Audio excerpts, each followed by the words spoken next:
আসসালামু আলাইকুম রহমতুল্লাহ বারাকাতুহু। সবাইকে 10 মিনিট স্কুলে স্বাগতম। আজকে আমি তোমাদের সামনে হাজির হয়েছি বায়োলজি স্পেশাল ক্লাস নিয়ে। তো আমরা মূলত কি নিয়ে আলোচনা করব? আমরা মূলত ডিএনএ নিয়ে আলোচনা করব, ডিএনএ এর ভৌত গঠন নিয়ে আলোচনা করব, তারপর ট্রান্সক্রিপশন নিয়ে আলোচনা করব এবং ট্রান্সলেশন নিয়ে আলোচনা করব। সো আজকে আমাদের আলোচ্য বিষয় ডিএনএ এর স্ট্রাকচার, ট্রান্সক্রিপশন এবং ট্রান্সলেশন। চলো আমরা সময় নষ্ট না করে প্রথমে আমরা কি পড়ব সেগুলো একটু দেখে নিই।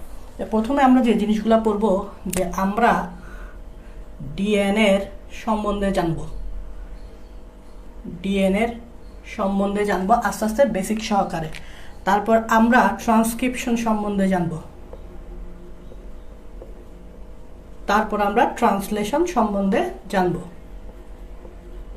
তাহলে চলো সময় নষ্ট না করে আমরা পড়ে ফেলি। তোমরা এখানে দেখতেছ যে আমি একটা ফিগার রাখছি, অনেকগুলো ফিগার রাখছি। তো এখানে তোমরা নিশ্চয়ই জানো এই জিনিসটা কি। এই জিনিসটা হচ্ছে নিউক্লিয়াস। তোমরা সবাই নিউক্লিয়াস চিনো। নিউক্লিয়াসের ভিতরে কালো যে জিনিসটা, এটাকে তোমরা সবাই চিনো, এটা হচ্ছে নিউক্লিওলাস। আর নিউক্লিওলাসকে ঘিরে যে এই যে প্যাঁচানো যে বস্তুটা, এটাকে আমরা বলি অ্যাকচুয়ালি ক্রোমোজোম না, এটাকে আমরা বলি ক্রোমাটিন তন্তু। নিউক্লিয়াসে যে প্যাঁচানো যে বস্তুটা থাকে, এটাকে আমরা ক্রোমাটিন তন্তু বলি। পরবর্তীতে কোষ বিভাজনের সময় এটা এখান থেকে ক্রোমোজোম হয়। ঠিক আছে, এটা পরে আসতেছে। এখন এটার ভিতরে কিছু ম্যাট্রিক্স থাকে, তরল পদার্থ থাকে, অর্ধ তরল পদার্থ থাকে, এগুলোকে আমরা বলি নিউক্লিওপ্লাজম। এখন দেখো, এই যে প্যাঁচানো যে সুতার মতো অংশটা দেখতেছ, ভালোভাবে খেয়াল করো, কালো কালারের যে প্যাঁচানো সুতার মতো অংশটা দেখতেছ, এটাকে আমি কি নাম দিলাম? ক্রোমাটিন তন্তু, ক্রোমোজোম না। তো নিউক্লিয়াসে এভাবে থাকা অবস্থায় যে প্যাঁচানো যে সুতার মতো অংশটা দেখতেছো, এটাকে আমরা বলতেছি ক্রোমাটিন তন্তু। তো অ্যাকচুয়ালি এই ক্রোমাটিন তন্তুটা কি, এটা জানাটা ইম্পর্টেন্ট ডিএনএ সম্বন্ধে জানার আগে। এই ক্রোমাটিন তন্তুটা হচ্ছে ডিএনএ এবং প্রোটিনের সমন্বয়ে গঠিত একটি মলিকুল। ডিএনএ প্লাস প্রোটিনের সমন্বয়ে গঠিত একটি মলিকুলই হচ্ছে ক্রোমাটিন তন্তু। তাহলে এই যে প্যাঁচানো সুতাটা দেখতেছ, এই প্যাঁচানো সুতার ভিতরে কি কি কেমিক্যাল আছে সবসময় মনে রাখতে হবে। এই প্যাঁচানো সুতার ভিতরে যে যেটা কেমিক্যাল থাকে, একটা হচ্ছে ডিএনএ, আমরা সবাই ডিএনএ সম্বন্ধে জানি, আর একটা হচ্ছে প্রোটিন। ঠিক আছে। তো এখন দেখো, তোমরা জানো এই যে ক্রোমাটিন তন্তু যেটা দেখতেছ, এটা কোষ বিভাজনের সময় আমি তোমাদেরকে কিন্তু ক্র্যাশ কোর্সে কোষ বিভাজন পড়েছিলাম, তাই না? কোষ বিভাজনের সময় এই ক্রোমাটিন তন্তুগুলো ঘন এবং সংকুচিত হয়ে এরকম অনেকগুলো ক্রোমোজোমে বিস্তার লাভ করে। যেখানে আমি একটা ক্রোমোজোম দেখাইছি। দেখো এই যে ক্রোমোজোমগুলা, এই যে ক্রোমাটিন তন্তুগুলা এভাবে পেঁচাই, একটু ভালোভাবে খেয়াল করো, এভাবে পেঁচাই কি হয়ে গেছে? ক্রোমোজোম হয়ে গেছে। এরকম অনেকগুলো ক্রোমোজোম পাবো আমরা একটা কোষের নিউক্লিয়াসে। আমরা মানুষের ক্ষেত্রে বলি যে 23 জোড়া ক্রোমোজোম থাকে, আমি জাস্ট একটা দেখাইছি। তো এই ক্রোমাটিন তন্তুগুলা ঘন ও সংকুচিত হয়ে পেঁচাই এভাবে কি তৈরি করবে? ক্রোমোজোম তৈরি করবে। তাহলে আমাকে বলো, এই ক্রোমোজোমের এই অংশটা যদি আমি জুম করি, তাহলে নিশ্চয়ই আমি এই ক্রোমাটিন তন্তুই পাবো। কারণ এই ক্রোমোজোমটা আসছে কিভাবে? এই ক্রোমাটিন তন্তুগুলাই তো পেঁচাই এই ক্রোমোজোমটা তৈরি করছে। তার মানে ক্রোমোজোমের যদি এই জায়গাটায় আমি জুম করি, তাহলে সেটাই হচ্ছে ক্রোমাটিন তন্তু। এখন এই ক্রোমাটিন তন্তু যে ডিএনএ এবং প্রোটিনের সঙ্গে গঠিত, এটা আসলে সঠিক কিনা এটা আমরা একটু যাচাই করব। এই অংশটা জাস্ট জুম করার মাধ্যমে। তোমরা এই অংশ নিতে পারো, যে কোনো একটা অংশ নিতে পারো, আমি জাস্ট একটা নিচ্ছি। এই অংশটা জুম করে দেখবো। দেখো, জুম করে দেখার কারণে এরকম একটা স্ট্রাকচার দেখা যাচ্ছে, খেয়াল করছো? জুম করে দেখার কারণে এই স্ট্রাকচারের মধ্যে এই যে কালো কালারের যেভাবে পেঁচানো একটা সুতা দেখতে পাচ্ছ, কালো কালারের, এই দেখো কালো কালারের যে পেঁচানো সুতা দেখতে পাচ্ছ, এই কালো কালারের পেঁচানো সুতার নাম আমি কি দিলাম বলতো? ডিএনএ। আর লাল কালারের বলের মতো কতগুলা অংশ দেখতেছো, লাল কালারের বলের মতো অংশ, এখানে কতগুলো, এখানে কতগুলা, এখানে কতগুলা। এই লাল কালারের বলের মতো অংশগুলোকে বলা হয় হিস্টোন প্রোটিন। তার মানে দেখো, আমি যে ক্রোমাটিন তন্তুতে বলছি ডিএনএ আর প্রোটিন থাকে, তাহলে মিলে গেছে। এই যে ডিএনএ আর প্রোটিন বলতে আমরা বলতেছি হিস্টোন প্রোটিন। এখানে আমি লিখছি হিস্টোন প্রোটিন অক্টোমার। অক্টোমার মানে 8টা হিস্টোন প্রোটিন একসাথে থাকবে। দেখো এখানে তুমি যদি কাউন্ট করে দেখো, এখানে 8টা হিস্টোন প্রোটিন আছে, এরকম একসাথে থাকবে। এখানে 8টা হিস্টোন প্রোটিন এরকম একসাথে থাকবে, এবার 8টা হিস্টোন প্রোটিন এরকম একসাথে থাকবে। বিস্তারিত গেলে আরো অনেক কিছু বলা যায়, বাট আমরা বলবো না। আচ্ছা, তো এখন দেখো, এই যে হিস্টোন প্রোটিন অক্টোমার একটা বিশেষ ধর্ম হচ্ছে, এগুলা ডিএনএ গুলাকে এগুলা প্যাচ খাওয়াইতে পারে। মানে ধরো আমরা যখন ক্রিকেট খেলা খেলি, তখন আমরা টেনিস বল কিনি। এখন টেনিস বল কিনলে তো ওই বলটা আমরা ইউজ করতে পারি না, কারণ বলটা বেশি লাফাই। তো এই জন্য আমরা কি করি, টেনিস বলে এভাবে ট্যাপ মোড়াই দিই। তাহলে ট্যাবটাকে তুমি ডিএনএ এর সাথে কম্পেয়ার করো, ট্যাবটাকে তুমি ডিএনএ ধরো, আর বলটাকে তুমি হিস্টোন প্রোটিন চিন্তা করো। তাহলে হিস্টোন প্রোটিনের কাজ হচ্ছে এই ডিএনএ কে তার গায়ে র্যাপ করানো, এভাবে পেঁচানো। তার মানে এই যে হিস্টোন প্রোটিন অক্টোমারগুলো দেখতেছ, এখানে ডিএনএ গুলা প্যাচ খেয়েছে, দেখো ঠিক সেম ভাবে এখানেও ডিএনএ প্যাচ খেয়েছে, ঠিক সেম ভাবে এখানেও ডিএনএ প্যাচ খেয়েছে। ডিএনএ তো অনেক লম্বা, বাট এত ছোট জায়গায় কিভাবে ডিএনএ থাকবে, এই ক্রোমাটিন তন্ত্র এত ছোট জায়গায় কিভাবে ডিএনএ থাকবে, সেটা হচ্ছে এভাবে হিস্টোন প্রোটিনে প্যাচাই প্যাচাই প্যাচাই প্যাচাই ভাবে থাকবে। তাহলে এখানে ডিএনএ কোনটা, কালো কালারের অংশটা যেটা হিস্টোন প্রোটিনে প্যাচ খায়, আর হিস্টোন প্রোটিনগুলা কিভাবে থাকে, অক্টোমার হিসেবে থাকে, মানে 8টি হিস্টোন প্রোটিন একসাথে এভাবে থাকে, এরকম অনেকগুলা থাকে। তো এরকম ডিএনএ এবং এরকম হিস্টোন প্রোটিন অক্টোমারকে একটা নাম দেওয়া যায়। এই দেখো ডিএনএ এবং হিস্টোন প্রোটিন অক্টোমারকে একটা নাম দেওয়া যায়, ওই নাম হচ্ছে, এটার নাম হচ্ছে নিউক্লিওজোম, নাম হচ্ছে নিউক্লিওজোম। তার মানে এটা একটা নিউক্লিওজোম, এটা একটা নিউক্লিওজোম, এটা একটা নিউক্লিওজোম। এরকম ক্রোমাটিন তন্তুতে অসংখ্য নিউক্লিওজোম থাকে। নিউক্লিওজোম মানে হিস্টোন প্রোটিন অক্টোমার, আর ওখানে ডিএনএ প্যাচ খায়। আচ্ছা এবার আসো, এই জায়গাগুলো কিন্তু উন্মুক্ত, খেয়াল করছে এখানে কোনো হিস্টোন প্রোটিন না থাকায় এই জায়গাগুলো উন্মুক্ত, এই জায়গাগুলো উন্মুক্ত। তো ঠিক সেম ভাবে আমি জাস্ট এই জায়গাটাকে জুম করে দেখাইছি, আর এই কালো কালারের অংশটা তো ডিএনএ অলরেডি জেনে গেছো। তো এই জায়গায় কোনো কিন্তু হিস্টোন প্রোটিন নেই, খেয়াল করছো এইখানে এই জায়গাগুলোতে কোনো হিস্টোন প্রোটিন নেই।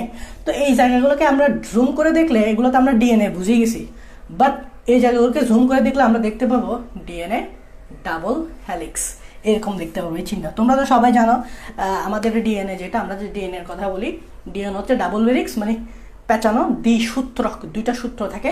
যেমন দেখো এভাবে একটা সূত্র, এইভাবে একটা সূত্র, দ্বিসূত্রক থাকে, এই জাস্ট এই জায়গাটা। তার মানে আমরা ডিএনএ সম্বন্ধে জেনে গেলাম যে ডিএনএটা কোথায় থাকে, এই যে ক্রোমাটিন তন্তুর ভিতরে ডিএনএ থাকে, হিস্টোন প্রোটিনের সাথে প্যাচ খাই, আর আমরা জানি ডিএনএ ডাবল হেলিক্স। তাহলে ডিএনএ এর ফুল ফর্ম কি জানো? ডিএনএ ফুল ফর্ম হচ্ছে ডিঅক্সি রাইবো নিউক্লিক, ধরো ডিঅক্সি রাইবো একসাথে হবে ডিঅক্সি রাইবো নিউক্লিক অ্যাসিড। তাহলে এটাই আমাদের উদ্দেশ্য হচ্ছে ডিএনএ সম্বন্ধে জানা। ডিএনএ এর পাশাপাশি আরএনএ সম্বন্ধে আমাদের একটু জানতে হবে। আরএনএ হচ্ছে কি? আরএনএ হচ্ছে রাইবো নিউক্লিক অ্যাসিড। তার মানে ডিএনএ মানে কি? Deoxy ribo nucleic acid, RNA মানে কি? Ribo nucleic acid. তার মানে এখানে একটা জিনিস কমন, সেটা হচ্ছে এটাও নিউক্লিক অ্যাসিড, এটাও নিউক্লিক অ্যাসিড। তার মানে ডিএনএ এবং আরএনএ সম্বন্ধে জানতে হলে, বা ডিএনএ সম্বন্ধে জানতে হলে আগে আমাদেরকে নিউক্লিক অ্যাসিড সম্বন্ধে জানতে হবে। এই যে নিউক্লিক অ্যাসিড, এই যে নিউক্লিক অ্যাসিড, এই নিউক্লিক অ্যাসিড সম্বন্ধে জানতে হবে। চলো আমরা নিউক্লিক অ্যাসিড সম্বন্ধে জ্ঞান আহরণ করি। চলো দেখো, এই যে নিউক্লিক অ্যাসিড সম্বন্ধে জানতে হবে যদি আমরা ডিএনএ সম্বন্ধে আগে জানতে চাই। এখন আমাকে বলো, এই নিউক্লিক অ্যাসিড নামেই বোঝা যাচ্ছে এটা একটা অ্যাসিড। যদিও এটা একটা অ্যাসিড, এটা যেমন তেমন অ্যাসিড না, যেরকম আমরা শুনে থাকি HCl অ্যাসিড, নাইট্রিক অ্যাসিড, তারপর হাইড্রোক্লোরিক অ্যাসিড, এরকম আমরা শুনে থাকি, বাট এরকম না জিনিসটা। এই নিউক্লিক অ্যাসিডটা আরও জটিল টাইপসের। কেন জটিল? কারণ এই নিউক্লিক অ্যাসিডকে যদি তুমি ভাঙো, এই নিউক্লিক অ্যাসিডকে যদি তুমি একটা এনজাইম দ্বারা, এনজাইমটার নাম হচ্ছে নিউক্লিয়াস, একটা এনজাইম দ্বারা যদি ভাঙো মানে কি? আদ্র বিশ্লেষণ করো, এটা নর্মাল অ্যাসিড না, এখানে তুমি তিনটা ভিন্ন উপাদান পাবা। তার মানে নর্মাল অ্যাসিডে কি এরকম কিছু থাকে? HCl, নাইট্রিক অ্যাসিড থাকে না। তাহলে এই অ্যাসিডটা এমন একটা অ্যাসিড যেটা নিউক্লিয়াস এনজাইম দ্বারা ভাঙলে তুমি এখানে তিনটা উপাদান পাবা। কয়টা উপাদান বলো তো? কয়টা উপাদান? তিনটা উপাদান। তিনটা উপাদানের মধ্যে তিনটা উপাদানগুলো মনে রাখবা এইভাবে ABS দিয়ে, তিনটা উপাদানগুলো অ্যাবস, সিক্স প্যাক অ্যাবস বলি না, সিক্স প্যাক অ্যাবস, এরকম অ্যাবস দিয়ে মনে রাখবা। এখানে এ দিয়ে কি বোঝাচ্ছে? এ দিয়ে বোঝাচ্ছে এখানে একটা অ্যাসিড থাকবে, যেহেতু এটা একটা অ্যাসিড তো থাকবেই। বি দিয়ে বোঝাচ্ছে এখানে একটা বেস থাকবে, দেখো এখানে আবার বেসও আছে। এস দিয়ে মানে হচ্ছে এখানে সুগার থাকবে। তার মানে নিউক্লিক অ্যাসিডটা কি যেমন তেমন অ্যাসিড না, এটাকে যদি তুমি আদ্র বিশ্লেষণ করো তাহলে তুমি তিনটে উপাদান পাবা অ্যাবস। কি কি? Acid, base, sugar. Acid base sugar, ঠিক আছে, অ্যাসিড বেস সুগার। সো এটা মনে রাখবা যে অ্যাসিড বেস এবং সুগার। আচ্ছা এবার আসো, এই যে নিউক্লিক অ্যাসিডকে যদি আমরা আদর বিশ্লেষণ করি যে তিনটে উপাদান পাবো অ্যাসিড বেস সুগার। এখন এখন এই তিনটে উপাদান যে পাবো নিউক্লিক অ্যাসিডের ক্ষেত্রে, এখন এই তিনটে উপাদান সম্বন্ধে আমাদেরকে একটু জানতে হবে। নিউক্লিক অ্যাসিডকে আদর বিশ্লেষণ করলে এই তিনটে উপাদান পাবো। অ্যাসিড সম্বন্ধে প্রথমে আমাদেরকে জানতে হবে। তো এখানে যে অ্যাসিডটা থাকে এটা সম্বন্ধে আমাদেরকে জানতে হবে। এখন কোন ধরনের অ্যাসিড থাকে, অ্যাসিডের তো অভাব নেই, হাইড্রোক্লোরিক অ্যাসিড, নাইট্রিক অ্যাসিড, তারপর আর কি বলবো, ফসফরিক অ্যাসিড, এরকম আছে না। তো এখানে নিউক্লিক অ্যাসিডের যে তিনটে উপাদান অ্যাসিড বেস সুগার থাকবে, অ্যাসিড যেটা থাকবে সেটার নাম হচ্ছে ফসফরিক সুগার। এটা মনে রাখতে হবে, ফসফরিক অ্যাসিড। তোমরা অনেকে ফসফরিক অ্যাসিড সম্বন্ধে জানো, এবং ফসফরিক অ্যাসিডের সংকেত হচ্ছে H3PO4, H3PO4। ফসফরিক অ্যাসিডের সংকেত কি? H3PO4। তো এই ফসফরিক অ্যাসিডটা তুমি কোথায় পাবে? নিউক্লিক অ্যাসিডে পাবে, কারণ অ্যাসিড থাকবে বলছি। তো ফসফরিক অ্যাসিডের গাঠনিক সংকেত একটু জানতে হবে। তোমরা, আমি শেখাচ্ছি, যেমন দেখো তোমরা ফসফেট চিনো না? ফসফেট তোমরা জানো ফসফেটের যোজনী হচ্ছে 5। তো 5 হওয়াতে এখানে আমাকে 5টা হাত দিতে হবে। 5টা হাত দিলাম, 2 3 4 5, ঠিক আছে। এবং এখানে বাকি হাতগুলো ফিল আপ করতে হবে।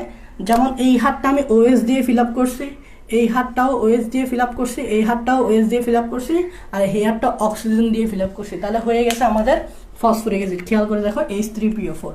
তার মানে আমরা যখন নিউক্লিক অ্যাসিডকে আদর বিশ্লেষণ করবো, তিনটে উপাদান পাবো, তার মধ্যে অ্যাসিড কোনটা সেটা জেনে গেছি। এই অ্যাসিডটা আমরা পাবো নিউক্লিক অ্যাসিডে। এবং মনে রাখবা, এখন কথা হচ্ছে যে ভাইয়া এত অ্যাসিড থাকতে এই অ্যাসিড কেন, এত অ্যাসিড থাকতে এটি কেন, থাকতে এটি কেন? মানে ধরো যে তোমার এরকম তো হতে পারো নাইট্রিক অ্যাসিড থাকতে পারতো, এরকম তো হতে পারতো যে হাইড্রোক্লোরিক অ্যাসিড থাকতে পারতো। এটা কেন? এটার একটা স্পেশালিটি আছে, সেটা হচ্ছে এটা যখন ডিএনএ তৈরি করবে, বিকজ নিউক্লিক অ্যাসিড দিয়ে তো ডিএনএ তৈরি হয়, আরএনএ তৈরি হয়। এটা একটা স্পেশাল বন্ধন হচ্ছে, এটা বন্ধন গঠন করতে পারে। এক ধরনের বন্ধন, নাম মনে রাখতে হবে, সামনে লাগবে, সেটা হচ্ছে ফসফোডাইএস্টার বন্ধন গঠন করতে পারে। এই লাইনটা একটু মনে রাখবা, কারণ এটা খুবই ইম্পর্টেন্ট লাইন। ফসফোডাইএস্টার বন্ধন, ফসফোডাইএস্টার বন্ধন, যেটা আমরা সামনে দেখব, ঠিক আছে, যেটা আমরা সামনে দেখব, ফসফোডাইএস্টার বন্ধন গঠন করতে পারবে, এটা মাথায় রাখবা। আচ্ছা ঠিক আছে ভাইয়া, এতটুকু বুঝলাম। তাহলে অ্যাসিডটা চলে গেল, এবার আসো একটু আমরা বেস সম্বন্ধে জানি। এখন দেখো নিউক্লিক অ্যাসিডটা তো যেমন তেমন অ্যাসিড না, এখানে তিনটা ভিন্ন উপাদান থাকে। অ্যাসিড কোনটা থাকে এটা জেনে গেছি, এখন বেস কোনটা থাকে এটা তো জানতে হবে। মনে রাখবে, এখানে বেস বলতে আমরা হয়তো বুঝি যে sodium hydroxide base, calcium hydroxide base, potassium hydroxide base, এরকম বেস বুঝি। বাট ভাই আমি বলছি এটা নিউক্লিক অ্যাসিড, যেমন তেমন অ্যাসিড না। আর এখানেও যে বেস থাকবে যেমন তেমন বেস থাকবে না। এখানে অ্যাকচুয়ালি যে ধরনের বেস থাকবে এগুলোকে বলা হয় নাইট্রোজেন ঘটিত ক্ষারক। যেমন তেমন না, পটাশিয়াম হাইড্রোক্সাইড না, সোডিয়াম হাইড্রোক্সাইড না, যেমন তেমন ক্ষারক না, এখানে থাকবে নাইট্রোজেন ঘটিত ক্ষারক। এবং বলছিলাম না এটা যেমন তেমন ক্ষারক না, তাই এই ক্ষারকগুলো এমন ক্ষারক যেগুলো রিং বিশিষ্ট হয়। তার মানে এগুলো হচ্ছে রিং বিশিষ্ট হয়। এই ক্ষারকগুলো কি বিশিষ্ট হয়? রিং বিশিষ্ট হয়। এই ক্ষারকগুলো কি বিশিষ্ট হয়? রিং বিশিষ্ট হয়। তো দেখবা এই নাইট্রোজেন ঘটিত ক্ষারক দুই ধরনের, আমি লিখে দিচ্ছি দেখো। একটা ক্ষারকের নাম হচ্ছে, এই রিং এর উপর ডিপেন্ড করে রিং কয়টা থাকতেছে। যেমন কিছু কিছু ক্ষারকে আমরা দেখব এক রিং থাকে, এক রিং বিশিষ্ট। কিছু কিছু ক্ষারকে দুইটা রিং থাকে, দুই রিং বিশিষ্ট। তো যে ক্ষারকে দুইটা রিং থাকে ওই ক্ষারকগুলোর নামগুলো লিখতে হবে, জানতে হবে। এই ক্ষারকটার নাম হচ্ছে পিউরিন। তাহলে পিউরিন হচ্ছে দুই রিং বিশিষ্ট ক্ষারক। আর যে ক্ষারকের একটা রিং, সেই ক্ষারকগুলোর নাম হচ্ছে পাইরিমিডিন। তাহলে পাইরিমিডিনের হচ্ছে কয় রিং? এক রিং। ব্যাপারটা ক্লিয়ার না? দেখো এক রিং বলতে এরকম, তোমরা বেনজিন রিং পড়ছো না, এরকম, এই দেখো বেনজিন রিং এর মতো এরকম এক রিং পাইরিমিডিন যারা। আর এটা দুই রিং না, দুই রিং মানে হচ্ছে এরকম দুইটা পাশাপাশি রিং বসাবা, এই দুই রিং এভাবে থাকবে। এখন এক রিং বিশিষ্ট যে পাইরিমিডিন, ক্ষারকের নাম জানতে হবে, পিউরিন ক্ষারকের নাম জানতে হবে। দেখো এই পাইরিমিডিন ক্ষারকের নাম জানতে একটা টেকনিক অ্যাপ্লাই করতে পারো, কাট, CUT, একটা ইংরেজি ওয়ার্ড আছে কাট। কাট দিয়ে সি দিয়ে বোঝাচ্ছে সাইটোসিন, ইউ দিয়ে বোঝাচ্ছে ইউরাসিল, টি দিয়ে বোঝাচ্ছে থাইমিন। ঠিক আছে। আর পিউরিনে যেটা মনে রাখবা এজি দিয়ে, এ দিয়ে বোঝাচ্ছে অ্যাডেনিন, আর জি দিয়ে বোঝাচ্ছে গুয়ানিন। তার মানে পাইরিমিডিন কারা? কাট, সাইটোসিন, ইউরাসিল, থাইমিন। আর পিউরিন কারা? AG, adenine, guanine. মনে রাখবা কিভাবে? পাইরিমিডিন এটা মনে রাখবা কিভাবে? কাট দিয়ে। আর পিউরিন হচ্ছে এজি দিয়ে। এটা মনে রাখলে এটা অটোমেটিক চলে আসবে, বিকজ এটা আর এটা এই তিনটা থাকলে এখানে দেখবে দুইটা। সো এটা মনে থাকলে এটা মনে থাকবে, এটা মনে রাখবা কাট দিয়ে।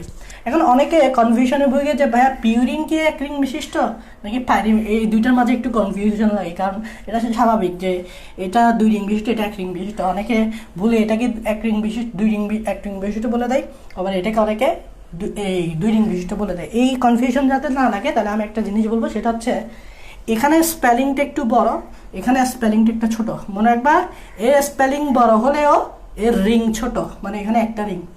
আর এর স্পেলিং ছোট হলেও এর রিং বড়, মানে 2টা রিং। মানে হচ্ছে যার স্পেলিং ছোট তার রিং বড়, যার স্পেলিং বড় তার রিং ছোট। এবার মনে রাখবা যে যার স্পেলিং বড় তার রিং ছোট, যার স্পেলিং ছোট তার রিং বড়। ঠিক আছে, একটা উল্টা আর কি। আচ্ছা, এভাবে জিনিসগুলো কি রাখবা, মনে রাখবা। এখন দেখো মজার বিষয় কি জানো, যে আমি যদি ডিএনএর কথা বলি, তোমরা জানো ডিএনএ এরকম ডাবল হেলিক্স, একটা এভাবে 5 প্রাইম টু 3 প্রাইম হলে আমরা সামনে দেখবো, আর এটা হচ্ছে 3 প্রাইম টু 5 প্রাইম, এভাবে কিন্তু ডিএনএ ডাবল হেলিক্স, খেয়াল রাখবা।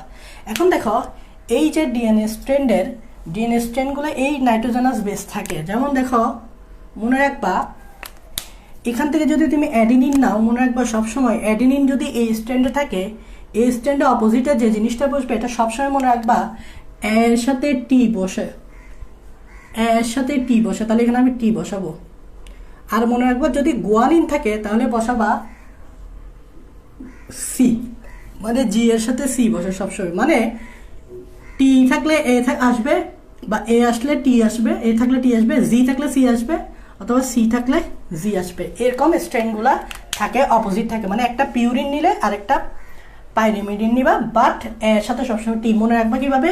আমরা প্রিপোজিশন করি না অ্যাট, এই প্রিপোজিশন অ্যাট দিয়ে মনে রাখবা, এটা একটা প্রিপোজিশন মনে রাখো, তাহলে হয়ে গেছে প্রিপোজিশন অ্যাট, তাহলে এর সাথে টি। আর একটা হচ্ছে জিসি, মানে হচ্ছে আমাদের চট্টগ্রামে একটা এরিয়া আছে না জিসি মোড়, এই জিসি মোড়, তো জিসি মোড় তার মধ্যে এই জিসি। এখন দেখো এই যে ই যেটা দেখতেছে, এটাকে তুমি কি করবা? এভাবে মুছে দিবা, যেমন এটা ই না, এটা এভাবে মুছে দিবা। এভাবে মুছে দেওয়ার কারণে এটা কি ট্রিপল বন্ড হয়ে গেছে না? সো মনে রাখবা জি এর সাথে সি সবসময় ট্রিপল হাইড্রোজেন বন্ড দ্বারা যুক্ত থাকে, আর এর সাথে টি সবসময় ডাবল বন্ড দ্বারা যুক্ত থাকে। এটা জানলে এটা অলরেডি বুঝে গেছো। কনফিউশন লাগবে তো এখানে এর সাথে টি ডাবল বন্ড নাকি জি এর সাথে সি ডাবল বন্ড। কথা হচ্ছে এই যে জিইসি লিখে দিছি, ইটা এবার মাঝখান দিয়ে কেটে দিলে এবার ট্রিপল বন্ড দেখাবে। তাহলে জি এর সাথে সবসময় ট্রিপল হাইড্রোজেন বন্ড দ্বারা যুক্ত থাকে, এর সাথে টি ডাবল হাইড্রোজেন বন্ড দ্বারা যুক্ত থাকে, এর সাথে টি ডাবল হাইড্রোজেন দ্বারা যুক্ত থাকে। ঠিক আছে, এবার একটা জিনিস মনে রাখবা, ডিএনএর ক্ষেত্রে ভাইয়া কোন কোন নাইট্রোজেন, এই সব নাইট্রোজেনাস ক্ষারক কি থাকবে? নাইট্রোজেন সবগুলো থাকবে মানে ভাইয়া সাইটোসিন, ইউরাসিল, থাইমিন, এডিনিন সবগুলো থাকবে না ভাইয়া। মনে রাখবা ডিএনএর ক্ষেত্রে এই ইউরাসিলটা বাদ যাবে, খেয়াল করো। ডিএনএর ক্ষেত্রে আমরা ইউরাসিলটিকে বাদ দেবো, তাহলে ডিএনএর ক্ষেত্রে বাকি সবগুলো নাও। সাইট মানে অ্যাডেনিন নিবা, ডিএনএতে অ্যাডেনিন থাকবে, গুয়ানিন থাকবে, তারপর সাইটোসিন থাকবে, থাইমিন থাকবে। এই জন্য দেখো এখানে আমরা ইউরাসিল ইউজ করিনি, এই জায়গায় ইউরাসিল ইউজ করিনি, কারণ ডিএনএতে মনে রাখবা ইউরাসিল থাকে না। এটা পরীক্ষায় বেশি বেশি আসে, ডিএনএতে ইউরাসিল থাকে না। ওকে, আচ্ছা এখন দেখো আরএনএতে কি হয় জানো? আরএনএতে সেম, মানে ধরো এখানে অ্যাডেনিন থাকে, গুয়ানিনও থাকে, সাইটোসিনও থাকে, এইখানে যে ইউরাসিলের বদলে থাইমিন ছিল না, এবার আরএনএতে উল্টাটা হবে, মানে এবার আরএনএতে থাইমিন থাকবে না, ইউরাসিল থাকবে। তাহলে একটা এই জায়গায় জাস্ট চেঞ্জ হবে, এই জায়গায় জাস্ট ইন্টারচেঞ্জ হবে, বাকিগুলো ঠিক থাকবে। ডিএনএর ক্ষেত্রে দেখা যাচ্ছে ইউরাসিল না থেকে থাইমিন থাকবে, আর আরএনএর ক্ষেত্রে থাইমিন না থেকে ইউরাসিল থাকবে। এটাই হচ্ছে ট্রিক্স, মনে রাখবে কি এই জায়গায় চেঞ্জ হবে, ঠিক আছে। তো এটা ছিল নাইট্রোজেন গঠিত ক্ষারক, এগুলোই থাকবে। তার মানে বুঝছো যে আমরা বুঝে গেছি নিউক্লিক অ্যাসিড উপাদানের মধ্যে অ্যাসিড কোনটা, ফসফরিক অ্যাসিড, বেস কোনটা, নাইট্রোজেনাস ক্ষারক। এখন বাকি আছে তাহলে সুগার। তাহলে চলো আমরা সুগারের দিকে চলে যাই।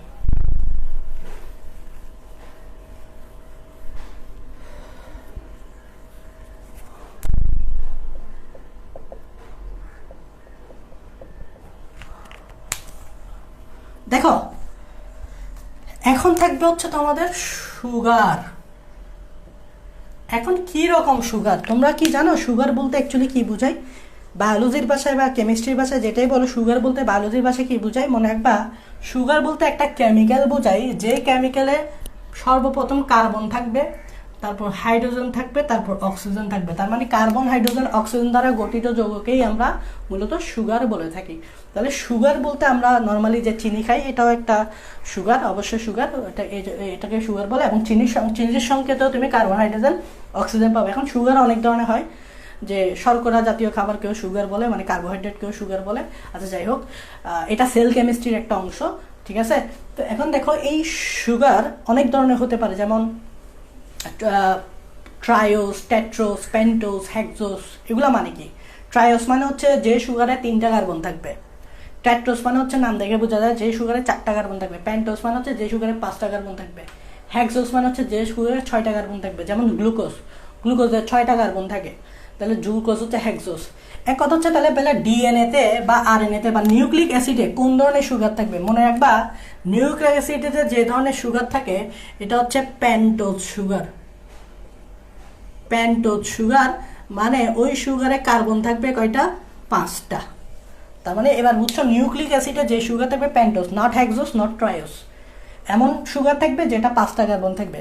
এখন পেন্টোজ সুগার দুই ধরনের, পেন্টোজ সুগার অনেকগুলো আছে। যেমন আমি যদি চার্ট বলি, জাইলুলোস, রাইবুলোস, ডিঅক্সিরাইবোস, রাইবোস, এরকম অনেক সুগার আছে, জাইলোস, এরকম সুগার আছে। কোন ধরনের পেন্টোজ সুগার থাকবে?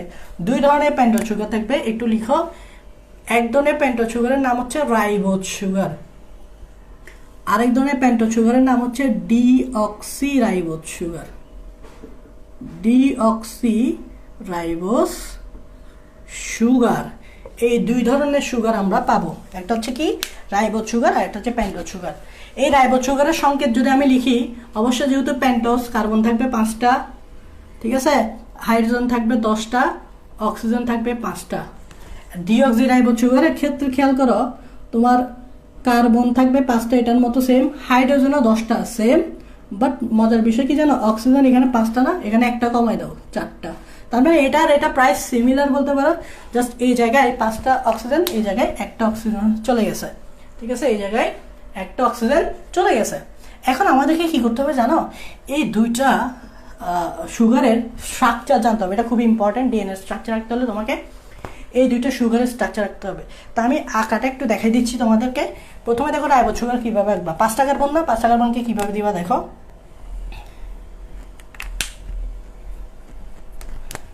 এই দেখো 5টা কার্বনকে এভাবে দিবা, দেখছো, এভাবে দিবা খুব সুন্দরভাবে। তারপর আরেকটা এভাবে দিবা, 5টা কার্বন হয়ে গেল, এভাবে দিবা। এখানে কিন্তু সেম, আগে এটা শিখো, এটা আপনার অটোমেটিক হয়ে যাবে। তারপর এটাকে নাম্বারিং করবা, নাম্বারিং করবা ডান দিক থেকে, মানে এখান থেকে। তাহলে এটা হচ্ছে 1 নাম্বার, এটা হচ্ছে 2, এটা 3, এটা 4, এটা 5। নাম্বারিং করবা সবসময় ডান দিক থেকে, 1 2 3 4 5। এবার এগুলোর বন্ধন দিয়ে দাও, এগুলো তো এভাবে থাকবে না, বন্ধন আকারে থাকবে। এবং মনে রাখবা এই 1 নাম্বার কার্বনের সাথে 4 নাম্বার কার্বনের একটা অক্সিজেন সেতু দিতে হবে। অক্সিজেন সেতু মানে বুঝো, যেমন ধরো যেমন এটা একটা অক্সিজেন, এদিক দিয়ে একটা, এদিক দিয়ে একটা, এটাকে বলে অক্সিজেন সেতু। তো এই কয় নাম্বার 4 নাম্বারের মাঝে আর 1 নাম্বারের মাঝে একটা, এই দেখো অক্সিজেন সেতু, দেখছো কয় নাম্বার 1 নাম্বার আর 4 নাম্বার। এবার তোমরা জানো প্রতিটা কার্বনের হাত হচ্ছে 4টা, মানে যোজনী 4টা। তাহলে দেখো এই কার্বনের হাত কয়টা ফিল আপ হয়েছে? 1 2, তাহলে আরো 2টা খালি, তাহলে দাও আরো 2টা খালি দাও। এই কার্বনের কয়টা ফিল আপ হয়েছে? 1 2, আরো 2টা খালি, আরো 2টা খালি দাও। এই কার্বনেরও সেম, আরো 2টা খালি, আরো 2টা খালি দাও। এই কার্বনের দেখো 3টা হাত ফিল আপ হয়ে গেছে, 1 2 3, তাহলে এদিকে শুধু একটা হাত খালি। আর এই কার্বনের যদি তুমি দেখো, 5 নাম্বার কার্বনের যদি তুমি দেখো, 3টা হাত খালি, কারণ একটা হাত না ফিল আপ হয়েছে, আরো 3টা হাত খালি, আরো 3টা হাত খালি। এই দেখছ,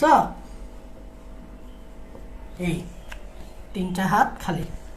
এখন এই হাতগুলো আমরা কি কি দিয়ে ফিল আপ করবো? এই হাতগুলো আমরা ওএস দিয়ে ফিল আপ করবো অথবা এইচ দিয়ে ফিল আপ করবো। ওএস এবং এইচ দিয়ে ফিল আপ করবো। মনে রাখবা যে এখানে আমি ওএস সর্বপ্রথম দেখো উপরে দিচ্ছি, এই ওএইচ, নিচে দিবা এইচ। এখানে ওএস যেহেতু উপরে দিছি, এখানে ওএস নিচে দিবা, ওএইচ, হ্যাঁ, আর এখানে এইচ।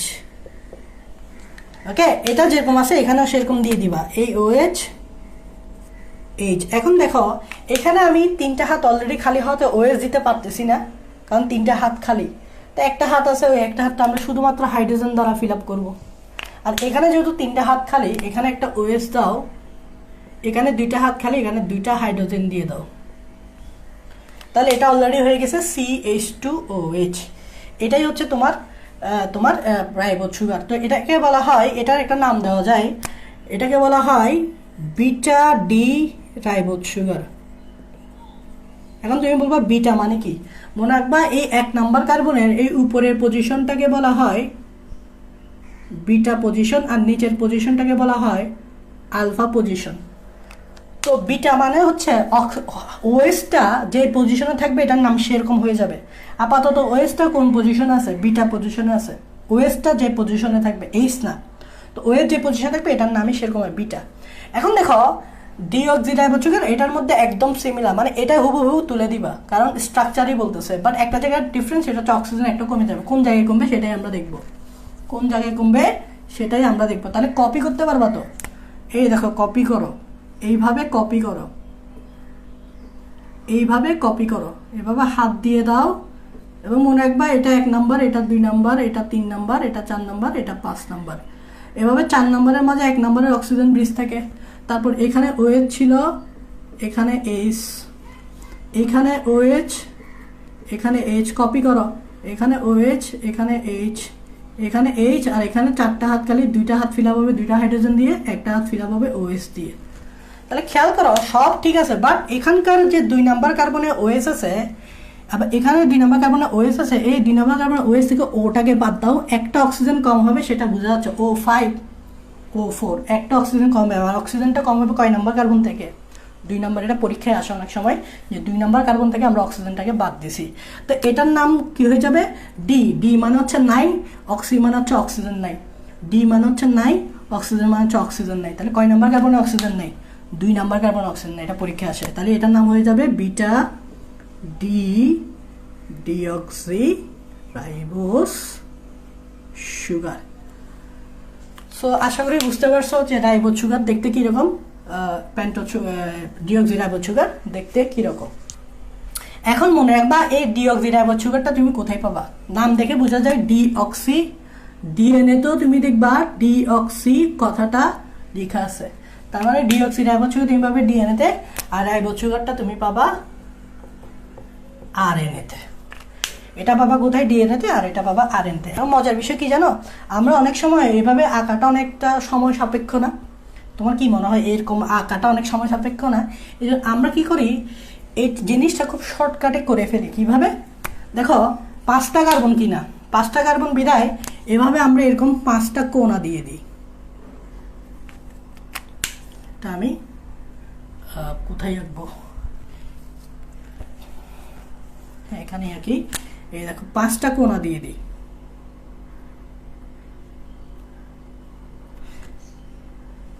এবং দেখবা এখানে 4 নাম্বার আর এর মধ্যে একটা অক্সিজেন, এভাবে আমরা আঁকবো। দেখো কোণা কিভাবে বুঝতেছি, এটা ডান দিক থেকে নাম্বারিং করবে। দেখো না, তাহলে এটা হবে 1 নাম্বার, এই কোণাটা হবে 1 নাম্বার, এই কোণাটা হবে 2 নাম্বার কার্বন, এই কোণাটা হবে 3 নাম্বার কার্বন, এই কোণাটা হবে 4 নাম্বার কার্বন। এবার 5 নাম্বার কোণাটা বাকি আছে না, এইভাবে দিবা, এই কোণাটা হবে 5 নাম্বার কার্বন।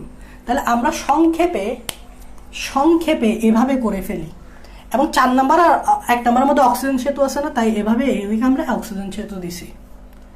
1 2 3 4 5 এভাবে আমরা কি করে ফেলি, সংক্ষেপে দেখাই ফেলি। আমরা এখানে অক্সিজেন হাইড্রোজেন এগুলো দিই না, অক্সিজেন হাইড্রোজেন এগুলো দিই না। তার মানে এটা হচ্ছে পেন্টোজ সুগারের জেনারেল স্ট্রাকচার। এইভাবে আমরা করে ফেলি, তোমরা হয়তো 9-10ও করছো এরকম। এখন এটা দ্বারা অ্যাকচুয়ালি কি বোঝাচ্ছে, তোমার কি মনে হয় এটা দ্বারা তুমি ডিএনএ এটা দ্বারা কি বোঝাচ্ছে যে ডিঅক্সি রাইবোজ সুগার, এটা দ্বারা বোঝাচ্ছে কি রাইবোজ সুগার, এরকম কি কিছু বোঝাচ্ছে? কারণ তুমি ডিঅক্সি রাইবোজ সুগার বুঝতে হলে তো এখানে তোমার বুঝতে হবে যে এখানে অক্সিজেন নাই, হাইড্রোজেন আছে, এবং রাইবোজ সুগার বুঝতে হলে এখানে তো OH আছে, এটা বুঝতে হবে এই জায়গায় 2 নম্বরে। তাহলে এখানে বোঝা যাচ্ছে না, তাই এটা তুমি রাইবোজ অথবা ডিঅক্সি রাইবোজ দুটার জন্য ইউজ করতে পারবা। রাইবোজ সুগার অথবা ডিঅক্সি রাইবোজ সুগার দুইটার জন্য ইউজ করতে পারবা, কারণ এখানে তোমার উল্লেখ করে দেওয়া নাই 2 নম্বর কার্বনে OH আছে নাকি H আছে, OH আছে নাকি H আছে, এটা উল্লেখ করে দেওয়া নাই। তাই এটা তুমি সবার ক্ষেত্রে ইউজ করতে পারবা। রাইবোজ সুগারের ক্ষেত্রে, এই RNA ক্ষেত্রে এই সুগারটা ইউজ করতে পারবা, ডিএনএ ক্ষেত্রে এই জেনারেল স্ট্রাকচারটা ইউজ করতে পারবা। এই জিনিসটাই আমরা সবসময় আঁকবো, এটা হচ্ছে শর্টকাট, ঠিক আছে? আচ্ছা, তার মানে আমরা একটু রিমাইন্ড করি যে আমরা অ্যাকচুয়ালি কি কি শিখছি। আমরা শিখছি নিউক্লিক অ্যাসিডকে আত্মবিশ্লেষণ করলে 3টি উপাদান পাওয়া যায়, acid, base, sugar. Acid, base, sugar, acid, base, sugar. Acid বলতে ফসফরিক অ্যাসিড, বেস বলতে নাইট্রোজেন গঠিত বেস, সুগার বলতে এই সুগার। এখন তাহলে আমরা মোটামুটি বুঝতে পারবো যে জিনিসগুলা কি, ডিএনএ এবং আরএনএ সম্বন্ধে মোটামুটি বুঝতে পারবো জিনিসগুলা কি। যেমন একটু ভাইয়া বলি, যেমন দেখো একটু ভাইয়া বলি, এই যে নিউক্লিক অ্যাসিড তাহলে কয় ধরনের? নিউক্লিক অ্যাসিড 2 ধরনের, একটা হচ্ছে ডিএনএ আর একটা হচ্ছে আরএনএ। তাহলে আমাকে বলো ডিএনএ তে সর্বপ্রথম আমরা কি পাইছিলাম? Phosphoric acid.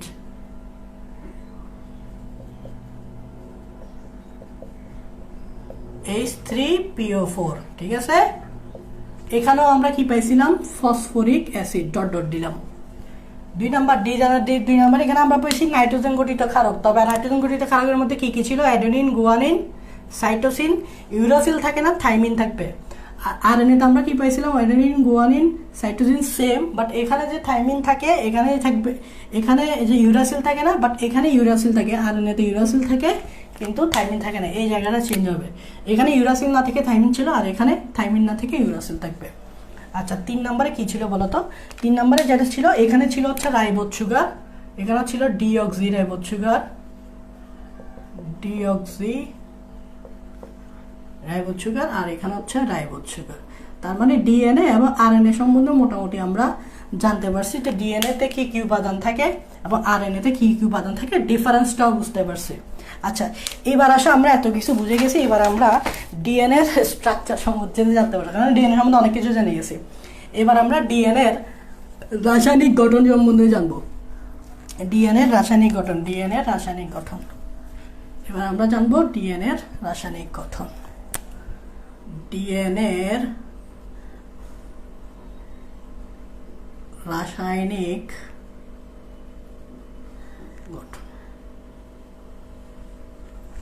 তো ডিএনএ রাসায়নিক গঠন অলরেডি আমরা জেনে গেছি যে ডিএনএ রাসায়নিক গঠন কি কি আছে, কি কি উপাদান থাকে। এমন মনে রাখবা, নর্মালি ডিএনএ হচ্ছে ডাবল হেলিক্স। ডাবল হেলিক্স মানে বুঝো তো, 2টা সূত্র থাকে ডিএনএতে, 2টা সূত্র থাকে আলাদা আলাদা। এদিক দিয়ে একটা সূত্র থাকে এভাবে, আর একটা সূত্র থাকে এভাবে। নর্মালি আমি এভাবে দেখাই, একটা সূত্র থাকে এভাবে আর একটা সূত্র থাকে এভাবে।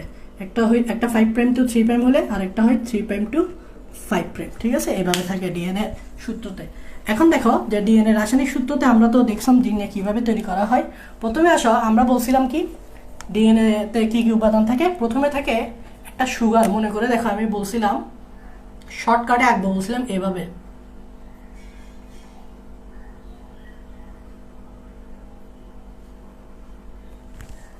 এবং নাম্বারিং করবো বলছিলাম না, এটা 1, এটা 2, এটা 3, এটা 4, এই কোণাটা হচ্ছে 5। এটা হচ্ছে আমাদের ডিঅক্সি রাইবোজ সুগার। একটা ডিঅক্সি রাইবোজ সুগার নিলাম এখানে।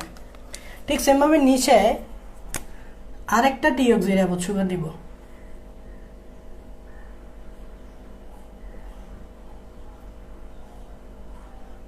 নাম্বারিংটা করতে পারবা, 1, 2, 3, 4, 5। এভাবে আমরা পরপর এরকম 2টা রাইবোজ সুগার নিলাম। এবং রাইবোজ সুগারের 1 নাম্বার কার্বনে তোমার নাইট্রোজেন গঠিত ক্ষার যুক্ত হবে। যেমন ধরো এখানে এডিনিন যুক্ত হয়েছে, ঠিক সেমভাবে রাইবোজ সুগারে 1 নাম্বার কার্বনে একটা ক্ষার যুক্ত হবে, যেমন এখানে গুয়ানিন যুক্ত হয়েছে, ঠিক আছে? এবং দেখো যে এই যে 2টা রাইবোজ সুগার আসলে, এই 2টা রাইবোজ সুগারকে আমরা অ্যাড করতে হবে, যুক্ত করতে হবে। এই দুইটা রাইবোজ সুগারকে আমরা কি করতে হবে, যুক্ত করতে হবে, কারণ এভাবে আলাদা থাকতে পারে, এদের মধ্যে একটা বন্ধন থাকতে হবে। তো মনে করো দেখ আমি বলছিলাম বন্ধন গঠন হবে ফসফোডাইএস্টার বন্ধন দিয়ে। তোমরা দেখো ফসফরিক অ্যাসিড যখন আমি পড়েছিলাম তখন আমি বলছিলাম না যে ফসফরিক অ্যাসিড কেন জরুরি, কারণ ফসফরিক অ্যাসিড ডিএনএর মধ্যে ফসফোডাইএস্টার বন্ড গঠন করে। তো এই দুইটা জিনিসকে একত্রিত করতে হলে এখানে একটা ফসফোডাইএস্টার বন্ড তৈরি হতে হবে। কীভাবে? প্রথমে দেখো আমি এখানে ফসফরিক অ্যাসিড আঁকতেছি, খেয়াল করো ফসফরিক অ্যাসিড মনে আছে তো?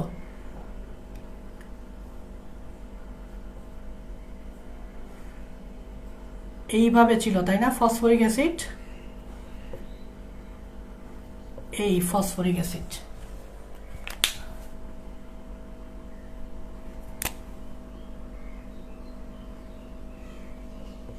ঠিক আছে, ফসফরিক অ্যাসিড 5টা যোজন ছিল। এখন দেখো তোমরা একটু খেয়াল করে দেখো তো এই 3 নম্বরে একটা OH ছিল কিনা। এর আগে তোমরা ডিঅক্সিরাইবোজ সুগারের কথা বলতেছি, ডিঅক্সিরাইবোজ সুগারের 3 নম্বর কার্বনের নিচে একটা OH আছে কিনা দেখো, আছে।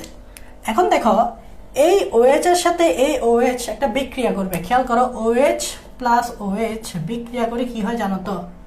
পানি তৈরি হয় এবং একটা অক্সিজেন রেখে দিয়ে চলে যায়, পানি হিসেবে বের হয়ে যায় আর একটা অক্সিজেন রেখে দেয়। তার মানে এই দুইটার মধ্যে একটা বন্ধন গঠন হবে। তাহলে এই OH আর এই OH যুক্ত হয়ে পানি হিসেবে বের হিসাবে রেখে দিবে একটা অক্সিজেন। তার মানে এদের মধ্যে এরকম একটা অক্সিজেন, এরকম একটা বন্ধন গঠিত হবে। কিরকম জিনিসটা হচ্ছে এরকম, এরকম একটা বন্ধন গঠিত হবে। এই বন্ধনটাকে কি বলে জানো? এটাকে বলা হয় এস্টার বন্ধন, এটাকে বলা হয় এস্টার বন্ধন। তার মানে এইখানে একটা এস্টার বন্ধন তৈরি হয়েছে, গেল এতটুকু গেল। আবার দেখো এই ফসফরিক অ্যাসিড এই OH-টা দেখো, আর তোমরা খেয়াল করে দেখো 5 নাম্বার কার্বনেও কিন্তু একটা OH আছে। এটা 5 নাম্বার কার্বন না? এই দেখো আমি 5 নাম্বার কার্বনটা দূরে লিখছি, এই দেখো এটা হচ্ছে 5 নাম্বার। এখানেও কিন্তু একটা OH আছে। তো ভাইয়া ভাগ করে দেখো 5 নাম্বার কার্বনে দেখো এই জায়গায় একটা OH আছে, 5 নাম্বার কার্বন দেখো। ঠিক সেমভাবে এই OH আর এই OH-ও তো এইভাবে পানি হিসেবে যুক্ত হয়ে পানি বের করে দিবে আর অক্সিজেন রেখে দিবে। তার মানে এদের মধ্যে একটা অক্সিজেন সেতু তৈরি হবে, দেখছো? তার মানে এখানে আমরা আরেকটা অক্সিজেন বীজ পাইলাম। তাহলে আগে ছিল এখানে একটা স্টার বন্ড, এখানে একটা স্টার বন্ড। তাহলে স্টার বন্ড কয়টা? দুইটা বিদায় ডাই। তাহলে এটাকে বলা হয় ডাই স্টার বন্ড, দুইটা বিদায়, এদিকে একটা এদিকে একটা। এখন দেখো এটা যেহেতু একটা ফসফরিক অ্যাসিড থেকে আসছে তাই এটার নাম হয়ে যাবে ফসফরিক অ্যাসিড থেকে আসবে ফসফো। তাই এটার নাম কেন ফসফোডাইএস্টার বন্ড এখন বুঝছো? তার মানে এই সুগার আর এই সুগারকে অ্যাড করতে হলে এরকম ফসফোডাইএস্টার বন্ড তৈরি হতে হবে। তার মানে এরকম সুগার পাশাপাশি যুক্ত হয় ফসফোডাইএস্টার বন্ধনের মাধ্যমে। ঠিক আছে, ধরে নাও এদিক দিয়ে আরেকটা নিউক্লিওটাইড আছে, ধরে নাও এদিক দিয়ে আরেকটা নিউক্লিওটাইড আছে। এবার দেখো একটু শর্টকাটে দেখাই দিব, কারণ আমরা শর্টকাটটা ইউজ করব। আমরা তো বেসিক জেনে গেছি 3 4, এদিকে হচ্ছে তোমার 5। এবার কি হয় জানো, আমরা এই জিনিসটা কত অনেক ভেজাল। এই জন্য কি করি আমরা, এই যে জানি যে 3 নম্বরের সাথেই 5 নাম্বার হবে। খেয়াল করো এখানকার 3 নম্বরের সাথেই কিন্তু এই সুগারের 3 নম্বরের সাথে কিন্তু এই সুগারের 5 নাম্বার এর মধ্যে একটা কানেকশন হচ্ছে। খেয়াল করছো 3 নম্বরের সাথে 5 নম্বরের এই কানেকশনটা হয়েছে। তো এই জন্য আমরা কি করব, শর্টকাটে এই 3 নম্বরের সাথে 5 নম্বরের কি ডাইএস্টার বন্ড, ফসফোডাইএস্টার বন্ড তৈরি করে ফেলবো। তো আমরা সংক্ষেপে এভাবে লিখবো আর এখানে দিব P। তাহলে এই 3 নাম্বার আর 5 নাম্বারের মধ্যে সবসময় খেয়াল রাখবা 3 নাম্বার আর 5 নাম্বারের মধ্যে এরকম ফসফোডাইএস্টার বন্ড সংক্ষেপে এরকম দেখাই দিব। ঠিক আছে, তো দেখো খেয়াল করে দেখো এটার উপরে এই জায়গাটা দেখো, এই জায়গাটার এরকম অসংখ্য এরকম এভাবে যুক্ত হবে আস্তে আস্তে। দেখো এখানে 5 লেখা আছে, তো এই প্রান্তকে বলা হয় 5 প্রাইম প্রান্ত। আর এখানে লাস্টের দিকে কি লেখা আছে 3, তাই এই প্রান্তকে বলা হয় 3 প্রাইম প্রান্ত। আচ্ছা আমরা যদি এটা ছিল একটা হেলিক্স, আমরা জানি ডিএনএ ডাবল হেলিক্স, মানে এদিক দিয়ে একটা হেলিক্স থাকবে। এখন এই হেলিক্সটা যেরকম থাকে না, এই হেলিক্সটা তার উল্টা হয়। উল্টা মানে বুঝো এই নিউক্লিওটাইডটা সোজা না, এটাকে তুমি উল্টা করে দিবা। তাহলে আমি যদি উল্টা করে দিই, উল্টা করে দিলে এরকমই তো হবে। এই নিউক্লিওটাইডটাকে উল্টা করে দিচ্ছি, উল্টা করে দিলে আমরা নাম্বারিং হবে এভাবে 1 2 3 4, এইখানে দিবা তোমার 5 নাম্বার। ঠিক সেম ভাবে এটাকে উল্টা করে দাও, এভাবে থাকবে, উল্টা ভাবে থাকবে, ঠিক আছে? এভাবে কি থাকবে? উল্টা ভাবে থাকবে। এভাবে কি থাকবে? উল্টা ভাবে থাকবে। এটা 5 নাম্বার, ঠিক আছে? 1 2 3 4, এটাও 5, এটাও 5। তো এখন দেখো এটার সাথে এখানে 1 নম্বরে কি থাকবে? ধরো আমি কি বলছিলাম, এখানে যদি অ্যাডিনিন থাকে, অ্যাডিনিনের সাথে থাইমিন থাকে, তাহলে তাহলে অ্যাডিনিনের সাথে এখানে থাকবে থাইমিন। আর গুয়ানিন থাকলে এখানে কি থাকবে? গুয়ানিনের সাথে সাইটোসিন থাকে, তাহলে এখানে থাকবে সাইটোসিন। তোমরা জানো অ্যাডিনের সাথে থাইমিন ডাবল হাইড্রোজেন বন্ড দ্বারা যুক্ত থাকে, আর গুয়ানিনের সাথে ট্রিপল হাইড্রোজেন বন্ড দ্বারা যুক্ত থাকে। এখন দেখো এই দুইটা যুক্ত হবে, মনে আছে তো? এটার 5 নম্বর কার্বনের সাথে এটা 3 নম্বর কার্বনে এটা ফসফো ডাইএস্টার বন্ড তৈরি হবে, এই যে এটার মতো। ঠিক সেম ভাবে এখানেও দাও, 1 2 3 4 5। ঠিক এটার 5 নম্বরের সাথে এটার 3 নম্বরে ফসফোডাইএস্টার বন্ড। এখানে কি দিবা? এখানে যদি তুমি থাইমিন দাও তাহলে এখানে দিবা অ্যাডেনিন, এবং এটা থাকবে ডাবল বন্ড। এখন দেখো এটা ছিল 5 প্রাইম টু 3 প্রাইম, এখানে দেখো 3 নাম্বার মুক্ত, তাহলে এটা হবে 3 প্রাইম, এখানে 5 নাম্বার মুক্ত, এটা হবে 5 প্রাইম। তাহলে আমাকে বলো এটা 5 প্রাইম টু 3 প্রাইম হলে এটা কি হয়ে যাচ্ছে? 3 প্রাইম টু 5 প্রাইম। এভাবেই মূলত ডিএনএ ডাবল হেলিক্সটা তৈরি হয়। এখন মজার বিষয় কি জানো, যে এই যে এভাবে একটা ইউনিট যুক্ত হয়েছে, এরকম একটা ইউনিট, এরকম একটা ইউনিট, এরকম একটা ইউনিট, এরকম একটা ইউনিট, এরকম একটা ইউনিট, এরকম একটা, এগুলোকে একসাথে নাম দেওয়া হয়। কিরকম নাম? যেমন ধরো আমি এই জায়গাটাকে একটু বলতেছি আর কি, কোন জায়গা? এই পুরো জায়গাটাকে একটু জুম করে এই যে মার্ক করে দেখাইছি। এই জায়গাটাকে তুমি যদি ভালো করে দেখো, এখানে 3টা জিনিস দেখতে পাবা, খেয়াল করো। একটা হচ্ছে ডিঅক্সিরাইবোজ সুগার, একটা হচ্ছে নাইট্রোজেন গঠিত ক্ষারক, আর একটা হচ্ছে ফসফরিক অ্যাসিড। সো মনে রাখবা এই ইউনিটটা, এরকম একটা ইউনিটকে বলা হয় নিউক্লিওটাইড। কি বলা হয়? নিউক্লিওটাইড। এরকম একটা ইউনিট, এই যে মার্ক করে দিয়েছি, নাইট্রোজেন গঠিত ক্ষারক, ডিঅক্সিরাইবোজ সুগার এবং ফসফরিক অ্যাসিড। মানে অ্যাপস, যে এখানে অ্যাপস থাকবে ABS, এ বি দিয়ে হচ্ছে ফসফরিক অ্যাসিড, বি দিয়ে হচ্ছে একটা নাইট্রোজেন গঠিত ক্ষারক, এস দিয়ে মানে হচ্ছে ডিঅক্সিরাইবোজ সুগার, তখন এটাকে আমরা বলবো একটা নিউক্লিওটাইড। তো এখানে আমরা দেখতে পাচ্ছি তাহলে অসংখ্য নিউক্লিওটাইড আছে, 1টা 2টা 3টা 4টা 5টা 6টা, আরও থাকবে, আমি তো জাস্ট দেখাইছি একটা। তার মানে মনে রাখবা ডিএনএ তাইলে কি? ডিএনএকে আমরা বলতে পারি পলিনিউক্লিওটাইড। পলি মানে অনেক, এখানে অসংখ্য নিউক্লিওটাইড আছে। এরকম একটা নিউক্লিওটাইড এভাবে যুক্ত হয়ে, এভাবে পাশাপাশি এভাবে উপর নিচে যুক্ত হয়ে তোমার এই ডিএনএ তৈরি করে। তো এটাকে বলে ডিএনএ মানে পলিনিউক্লিওটাইড। আরেকটা টপিক পাবে, সেটা হচ্ছে নিউক্লিওসাইড। নিউক্লিওসাইড মানে হচ্ছে একদম ইজি, এখান থেকে তুমি যদি ফসফেট গ্রুপটাকে অ্যাসিডটাকে বাদ দিয়ে দাও, মানে শুধু বি আর এস রাখো, মানে বেস রাখো, এই বেসটা রাখো, আর সুগারটা রাখো, এই সুগারটা রাখো, এটাকে বাদ দিয়ে দাও, ফসফরিক অ্যাসিডকে বাদ দিয়ে দাও, তখন এটা হয়ে যাবে নিউক্লিওসাইড। এগুলো বইয়ে থাকবে, সো আশা করি বুঝছো বা পারবা।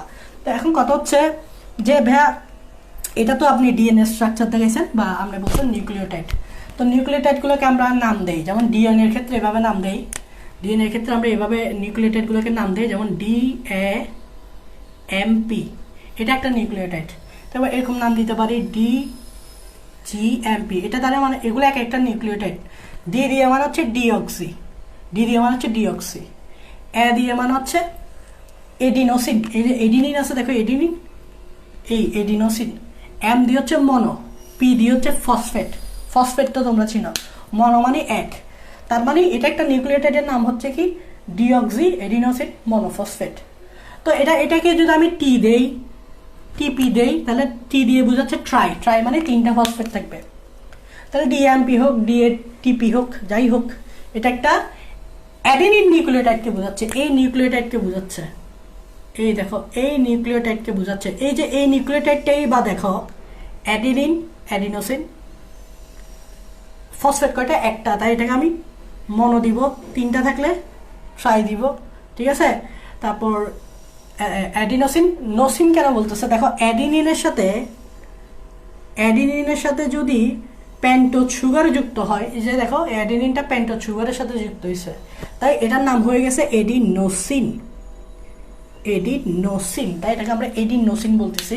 পেন্টোজ সুগার মনে হয় বা সুগারের নামের শেষে ওস থাকে, যেমন দেখো হেক্সোস, পেন্টোজ, ওস। তাই অ্যাডিনিনের সেটা এই 1 নম্বর কার্বনে যুক্ত হয়েছে না সুগারের, তাই এটা হয়ে গেছে অ্যাডিনোসিন। সো এভাবে নাম দেওয়া হয়, এগুলো হচ্ছে নিউক্লিওটাইডের নাম।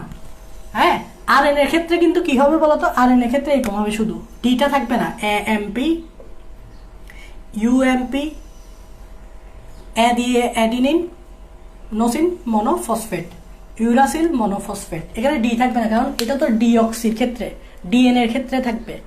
ডিএনএ মানে ডিঅক্সি, আর আরএনএ মানে ribose, just not deoxy. So এই জন্য এএমপি হবে, ইউএমপি হবে। তো তুমি চাইলে এটাকে এটিপিও বলতে পারো। এটিপি মানে কি, এই যে আমরা এটিপির কথা বলি, এটা একটা নিউক্লিওটাইড। এ দিয়ে অ্যাডিনোসিন, টি দিয়ে ট্রাই, পি দিয়ে ফসফেট। মানে একটার জায়গায় যদি 3টা ফসফেট থাকে তখন বলবা এটিপি। তাহলে এটা একটা আরএনএ নিউক্লিওটাইড, বুঝে গেছে? মানে এগুলোর নাম বলতেছে আর কি, এই নিউক্লিওটাইডের নাম, এই নিউক্লিওটাইডের নাম, এই নিউক্লিওটাইডের নাম, এই নিউক্লিওটাইডগুলোর নাম বলতে যাচ্ছে। আচ্ছা, এগুলো সামনে অবশ্য পাবা, এই জন্য বলতে চাচ্ছি। তাহলে আমরা ডিএনএর রাসায়নিক গঠন বুঝে গেছি। তো এখন আমাদেরকে যে ইম্পর্টেন্ট জিনিসটা বুঝতে হবে সেটা হচ্ছে ডিএনএর ভৌত গঠন। খুবই ইম্পর্টেন্ট, ডিএনএর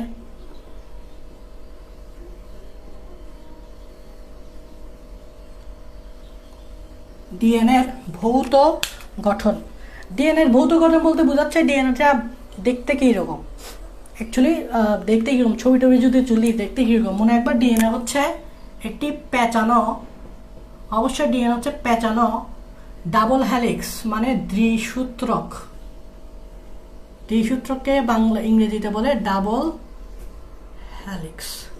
ডিএনএ হচ্ছে কি পেঁচানো দ্বিসূত্রক। এটা মানে কি, পেঁচানোকে ইংরেজিতে যদি বলি টুইস্টেড। টুইস্টেড, তোমরা সবাই মিস্টার টুইস্ট খাইছো না ছোটবেলায়, বা হয়তো নাকি এখনো খাও। মিস্টার টুইস্ট দেখতে কীরকম, টুইস্টেড, এরকম টুইস্টেড, তাই না? মিস্টার টুইস্টের মতো দেখতে। তো ডিএনএও সেরকম মিস্টার টুইস্টের মতো দেখতে, পেঁচানো দ্বিসূত্রক। ঠিক আছে, এছাড়া আমরা ডিএনএকে বলতে পারি পেঁচানো সিঁড়ির মতো বা ঘুরানো সিঁড়ির মতো। তোমরা অনেক সিঁড়ি দেখবা এভাবে ঘুরানো সিঁড়ি হয়, এটাকে আমরা বলি যে ঘুরানো সিঁড়ির মতো। আমরা কি বলি, সিঁড়ির মতো, ঘুরানো সিঁড়ির মতো। সিঁড়ি যেমন ধরো সিঁড়িতে এরকম কি থাকে, আমরা এভাবে সিঁড়ি বানাই, রেলিং, এই যে সিঁড়ির এগুলো হচ্ছে রেলিং, আর 2 রেলিংয়ের মাঝে এভাবে কি দেই, ধাপ দেই, যাতে হাঁটতে উঠা যায়, এরকম ধাপ দেই। তো ডিএনএও সেরকম, ডিএনএতে এরকম 2 পাশে 2টা রেলিং থাকে, মানে হেলিক্স থাকে, এদিক দিয়ে একটা হেলিক্স, এদিক দিয়ে একটা হেলিক্স, এবং 2 হেলিক্স যুক্ত থাকে এভাবে মাঝখান দিয়ে ধাপের মাধ্যমে। ধাপ, উঠার ধাপ আর কি, উঠার জন্য যেগুলো আমরা ইউজ করি, উঠার ধাপ। তো ডিএনএও কিন্তু এরকম রেলিং থাকে, সিঁড়ির মতো রেলিং থাকে, আর মাঝখানে এভাবে ধাপ থাকে। এটা আমরা দেখাবো, সমস্যা নেই। তো এখন আসো আমরা একবার ডিএনএর ভৌত গঠনটা দেখবো। মানে ডিএনএ বাইরের দিক থেকে দেখতে গেলাম, পিকচার তুললে ডিএনএকে কিরকম দেখাবে, পিকচার তুললে ডিএনএকে দেখাবে পেঁচানো দ্বিসূত্রের মতো। তাহলে আমি আঁকবো, তোমরাও আঁকবা। একটু আঁকার সিস্টেমটা যদি দেখাই, এভাবে আঁকবা, একসাথে ধরবা, দোনোটাকে এভাবে করবা, করে দেখি, আমি এঁকে দেখি।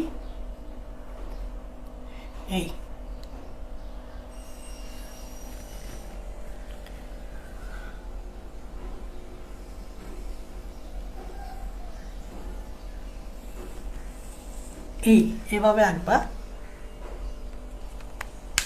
এটা আমি জাস্ট একটা সুতা দিছি, মনে রাখবা। এই যে সুতাটা দিছি,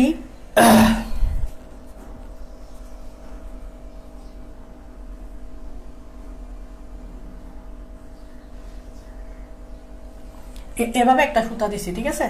এখন আরেকটা সুতা এদিক দিয়ে আঁকবা।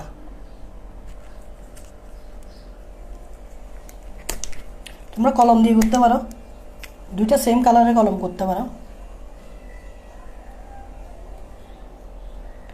এবার করবা এটা এদিক থেকে,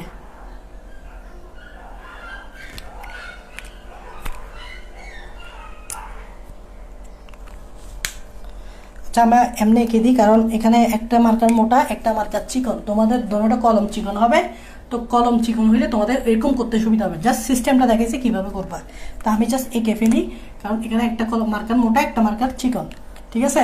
তো প্রথমে এইভাবে আমরা করে ফেলতে পারি, যে এভাবে দেখাইতে পারি, ঠিক আছে?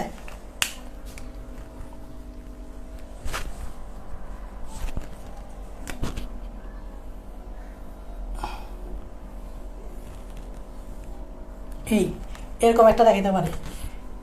এটাকে আমরা দেই 5'2, এটা হইলে হবে 3'। আরেকটা আঁকবা এদিক দিয়ে, আমি লাল কালার দিয়ে দেখাচ্ছি, এভাবে আঁকবা।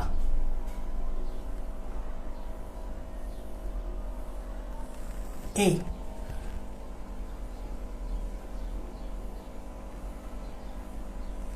এই এভাবে, ঠিক আছে? তো জিনিসটা সুন্দর করে আঁকবা তোমরা।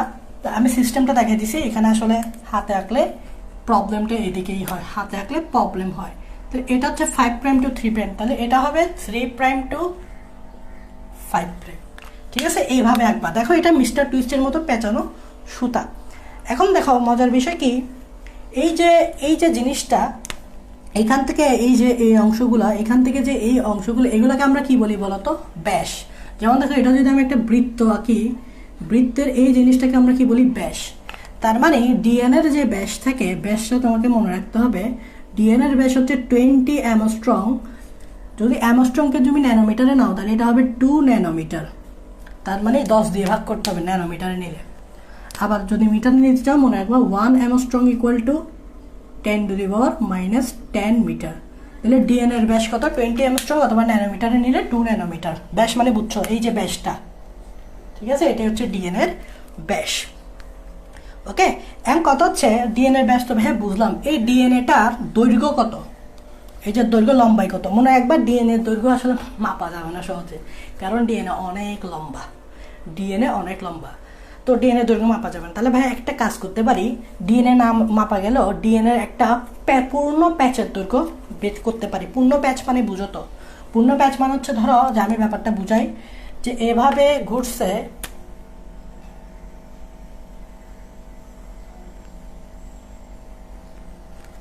এই যে পূর্ণ প্যাচ, এটাকে আমি পূর্ণ প্যাচ কিভাবে বুঝলাম? কারণ এটা যে দশায় আছে, ঠিক আছে, এই জায়গায় এসেও সেটা সেম দশায় আসছে। এটা কি দশায় আসছে? সেম দশায় আসছে। এই দশাটা তুমি দেখো, এই দশা, কোন দশাটা? এই দশাটা তুমি দেখো, এই দশা আর এই দশা সেম। তো এই দশা আর এই দশা সেম হলে এতটুকুকে আমরা বলবো একটা পূর্ণ প্যাচ। এতটুকুই আমরা বলবো একটা পূর্ণ প্যাচ। এতটুকুকেই আমরা বলবো একটা পূর্ণ প্যাচ। এই দশা আর এই দশা সেম হইল। দেখো ডিএনএ এভাবে ঘুরে, টুইস্টারটা পেঁচানো আকারে ঘুরে, এভাবে ঘুরে ঘুরে ঘুরে এই জায়গায় চলে আসে। তো এই দশা আর এই দশা সেম হয়ে গেছে না, এটাকে বলবো একটা পূর্ণ প্যাচ। তাহলে তুমি একটু এদিক দিয়ে যদি তাকাও, এটা যখন ঘুরতেছে এদিক দিয়ে একটা আমি প্যাচ দশা পাইলাম, এটা দিয়ে ঘুরে আবার এই জায়গায় আসছে, এদিক দিয়ে একটা দশা পাইলাম। তাহলে এই দশা আর এই দশা সেম। তাহলে এই এতটুকু পর্যন্ত হচ্ছে, এটা হচ্ছে ডিএনএ একটা পূর্ণ প্যাচ। তার মানে ডিএনএ পূর্ণ প্যাচ কিভাবে বুঝবা? এভাবে ঘুরে আবার সেম দশায় চলে আসলে এই জায়গায়, এই দেখো, এই দেখো, এটাকে বলা হয় ডিএনএ একটা পূর্ণ প্যাচ। তো মনে রাখবা, ডিএনএ একটি পূর্ণ প্যাচের দৈর্ঘ্য তোমাকে মনে রাখতে হবে, পরীক্ষায় আসে। পূর্ণ প্যাচের দৈর্ঘ্য হচ্ছে 34 অ্যামস্ট্রং। এটাকে ন্যানোমিটারে নিলে হবে 3.4 ন্যানোমিটার। পূর্ণ প্যাচের দৈর্ঘ্য কত? 34 অ্যামস্ট্রং অথবা 3.4 ন্যানোমিটার। এখন দেখো মজার বিষয় কি জানো? এই যে ডিএনএ একটা পূর্ণ প্যাচের কথা বললাম, শুধুমাত্র এটা একটা হেলিক্সের কথাই বলছি। এই হেলিক্সেও সেম ভাবে করতে পারবা। আচ্ছা, এই একটা হেলিক্সের যে পূর্ণ প্যাচের কথা বললাম, ওই ডিএনএর একটা পূর্ণ প্যাচে, ডিএনএর একটা পূর্ণ প্যাচে মনে রাখবা, ডিএনএর একটা, এটা হচ্ছে একটা পূর্ণ প্যাচ। ডিএনএর একটা পূর্ণ প্যাচে তুমি 10 জোড়া নিউক্লিওটাইড পাবা। 10 জোড়া নিউক্লিওটাইড তো তোমরা চিনো, এর আগে চিনেছি, ঠিক আছে? এর আগে ফিগারটা দেখো, এখানে আমরা নিউক্লিওটাইড দেখাইছি। এরকম নিউক্লিওটাইড একটা পূর্ণ প্যাচে এখান থেকে এখানে, তুমি এখানের মধ্যেই তুমি এই পাশে 10টা পাবা, এই পাশে 10টা পাবা, কারণ ডিএনএ হচ্ছে ডাবল হেলিক্স। তো এখানে যদি 10টা হয়, ঠিক সেম ভাবে এই পাশেও তুমি 10টা পাবা। তাহলে কয় জোড়া? 10 জোড়া। তার মানে একটা পূর্ণ প্যাচে তুমি 10 জোড়া নিউক্লিওটাইড পাচ্ছ। দ্যাট মিনস আমরা এটা কি বলতে পারি, যে 10 জোড়া নিউক্লিওটাইডের দূরত্ব হচ্ছে 34 অ্যামস্ট্রং। বিকজ একটা পূর্ণ প্যাচের দৈর্ঘ্য যদি হয় 34 অ্যামস্ট্রং, তাহলে আমরা বলতে পারি না যে একটা পূর্ণ প্যাচে যেহেতু 10 জোড়া নিউক্লিওটাইড থাকে, তাহলে 10 জোড়া নিউক্লিওটাইডের দূরত্ব হচ্ছে 34 অ্যামস্ট্রং। তাহলে আমি যদি বলি, তাহলে সুতরাং এক জোড়া নিউক্লিওটাইড দূরত্ব কত? এক জোড়া নিউক্লিওটাইডের দূরত্ব কত? তাহলে ভাগ করবা 34 ভাগ 10 সমান সমান 3.4 অ্যামস্ট্রং অথবা 0.34 ন্যানোমিটার। তাহলে বোঝা গেছে তাহলে এক জোড়া নিউক্লিওটাইড কত হবে 33.4 অ্যাংস্ট্রম অথবা 0.34 ন্যানোমিটার। এখন এক জোড়া নিউক্লিওটাইড মানে পাশাপাশি দুইটা নিউক্লিওটাইড, এক জোড়া মানে কি দুইটা নিউক্লিওটাইড, তার মানে পাশাপাশি দুইটা নিউক্লিওটাইডের মধ্যে দূরত্ব কত 3.4 অ্যাংস্ট্রম আর 0.38 অ্যাংস্ট্রম। যেমন এদিকে একটা নিউক্লিওটাইড আছে, এদিকে একটা নিউক্লিওটাইড আছে, এই নিউক্লিওটাইড আর নিউক্লিওটাইডের মধ্যে দূরত্ব কত 3.4 অ্যাংস্ট্রম আর 0.34 ন্যানোমিটার। ঠিক আছে, এগুলো তোমরা ওয়াটসন এবং ক্রিকের যে মডেল আছে মডেলগুলোতে তোমরা লিখা পাবা, আমাকে সাজায় লিখতে হবে না, ওই বইয়ে সুন্দরভাবে সাজানো লেখা আছে, তোমরা জাস্ট এখান থেকে জিনিসগুলো আগে বোঝার চেষ্টা করো। এখন দেখো ভাইয়া এগুলো তো ভাইয়া বুঝলাম, এখন একটা জিনিস সেটা হচ্ছে আমি দেখো ডিএনএকে সিঁড়ির সাথে কম্পেয়ার করছি, সিঁড়ি। তো তুমি যদি খেয়াল করো এই জিনিসগুলো হচ্ছে সিঁড়ি, এই যে এই জিনিসগুলো এই যে হ্যালিক্সগুলো দেখতেছো এইগুলো হচ্ছে সিঁড়ি, এই যে এগুলো এক একটা সিঁড়ি, এই পাশে একটা সিঁড়ি, এই পাশে আরেকটা সিঁড়ি, ব্যাপারটা এরকম দেখো, এই যে এরকম একটা সিঁড়ি, এরকম একটা সিঁড়ি, এই যে সিঁড়িগুলা, এই সিঁড়িগুলো কি কি দিয়ে তৈরি হয়? এই সিঁড়িগুলো দুইটা উপাদান দিয়ে তৈরি হয়, যেটা আমরা পড়ছি, দুইটা উপাদান দিয়ে তৈরি হয়, যেগুলো আমরা ইতিমধ্যে পড়ছি। একটা উপাদান হচ্ছে ডিঅক্সিরাইবোজ সুগার আর একটা হচ্ছে ফসফরিক গ্রুপ। তার মানে এই যে সিঁড়িগুলো কি দিয়ে, এটা 5 প্রাইম টু 3 প্রাইম, এটা 3 প্রাইম টু 5 প্রাইম, সিঁড়িগুলো কি দিয়ে তৈরি হয়? এই যে এখানে যে সিঁড়িগুলো আমি এখানে লিখতেছি, এগুলো দিয়ে তৈরি হয় পর্যায়ক্রমিকভাবে phosphoric acid plus deoxyribose sugar দিয়ে। তার মানে ফসফরিক অ্যাসিড এবং ডিঅক্সিরাইবোজ সুগার পর্যায়ক্রমিকভাবে যুক্ত হয়ে, মানে ধরো এই ফসফরিক অ্যাসিড এই রাইবোজ সুগার, এই ফসফরিক অ্যাসিড এই রাইবোজ সুগার, এইভাবে যুক্ত হয়ে এই ফসফরিক অ্যাসিড এই রাইবোজ সুগার, এই ফসফরিক অ্যাসিড এই রাইবোজ সুগার, এইভাবে পর্যায়ক্রমিকভাবে যুক্ত হয়ে এই রেলিংগুলা তৈরি করে। তাহলে এখন দুই রেলিং তো গুলোর মধ্যে যদি কোনো ধাপই না থাকে তাহলে এগুলো তো একসাথে যুক্ত থাকবে না। তার মানে এই ধাপগুলো যে তৈরি হয় এগুলো তৈরি হয় কি দিয়ে? ধাপগুলো তৈরি হয় নাইট্রোজেনাস বেস দিয়ে। যেমন দেখে এখানে যদি অ্যাডেনিন আসে এখানে কি আসবে? থাইমিন, অ্যাডেনিন এগেনস্টে। এখানে যদি গুয়ানিন আসে এখানে আসবে cytosine. Adenine double bond, guanine triple bond. তার মানে এখানে ধাপগুলো কি দিয়ে তৈরি হবে? নাইট্রোজেনাস বেস দিয়ে। ধাপগুলো কি দিয়ে তৈরি হবে? নাইট্রোজেনাস বেস দিয়ে। তাহলে এই ধাপগুলো তৈরি হবে, সিঁড়ির যে ধাপগুলো তৈরি হবে কি দিয়ে? নাইট্রোজেনাস বেস দিয়ে।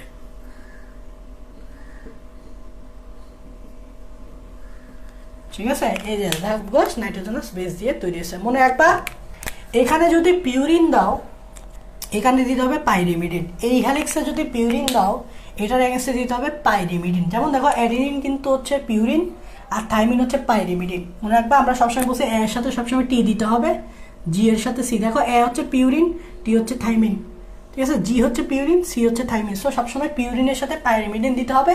কেন দিতে হবে? কারণ একমাত্র পিউরিনের সাথে পাইরিমিডিন দিলেই এটার দৈর্ঘ্য 2 ন্যানোমিটার হবে, যেটা এই ব্যাসের সাথে মিলবে, এই ব্যাসের সাথে মিলবে। দেখো ডিএনএ এর ব্যাস হচ্ছে কত? 2 ন্যানোমিটার।